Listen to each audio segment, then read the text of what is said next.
ఎలా చూస్తారు ఇది? ఒక ఎన్నికలకు ఒక్కరోజు ముందు ఎన్నికల షెడ్యూల్ రేపు ప్రకటిస్తారని కొద్దిసేపటి క్రితమే సమాచారం తెలిసింది.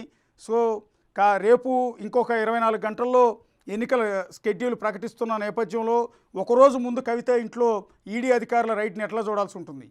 అంటే ఫస్ట్ నుంచి కూడా ఉంటున్నటువంటి కేసే అసలు అనుమానం వస్తేనే అరెస్ట్ చేసేటటువంటి అధికారం ఉంటున్నటువంటి చట్టంలో ఇన్ని రోజుల నుంచి కూడా అంటే బీజేపీ బీఆర్ఎస్ ని కాపాడుకుంటూ వస్తుంది అనేది అండ్ బీఆర్ఎస్ బీజేపీ చెప్పిన కన్సర్న్లోనే నడుస్తుంది అనేది కాంగ్రెస్ పార్టీ మేము ఎప్పుడు కూడా అంటా ఉన్నాం అన్ని వేదికలలో.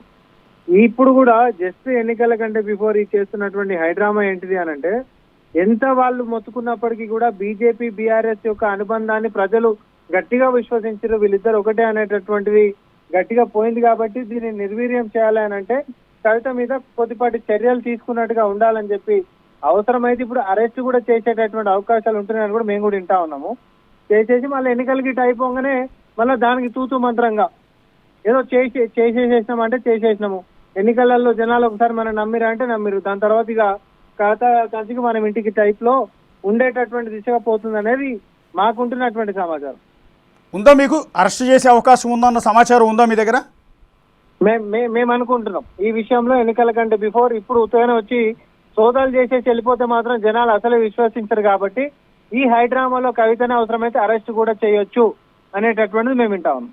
కాంగ్రెస్ పార్టీ అధికార ప్రతినిధిగా నేను ఒకటే చెప్తున్నా, అసలు first of all Kavitha case అనేటటువంటిది బీఆర్ఎస్ పార్టీ మీద కానీ కల్వకుంట్ల కుటుంబం మీద కానీ బీజేపీ చేసినటువంటి డైరెక్ట్ అటాక్ కాదు.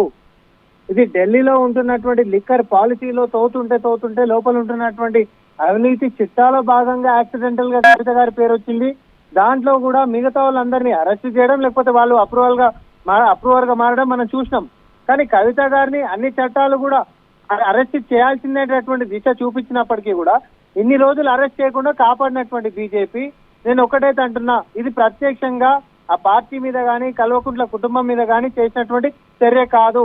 కానీ నిన్ననే ఎలక్టోరల్ బాండ్స్ కి సంబంధించినటువంటి వ్యవహారంలో మాత్రం మెగా ఇంజనీరింగ్ ప్రైవేట్ లిమిటెడ్ అనేటటువంటి కంపెనీ ఏదైతే కాళేశ్వరం ని కట్టిందో అటు బీజేపీకి కూడా పెద్ద మొత్తంలో ఇటు బీఆర్ఎస్ కూడా పెద్ద మొత్తంలో కామన్ గా ఇచ్చినటువంటి అంటే పర్చేజ్ చేసినటువంటి ఎలక్టోరల్ బాండ్స్ లో వీళ్ళిద్దరికీ ఉంటున్నటువంటి సత్సంబంధాలు ఒక చేదు నిజాలు బయటపడ్డాయి.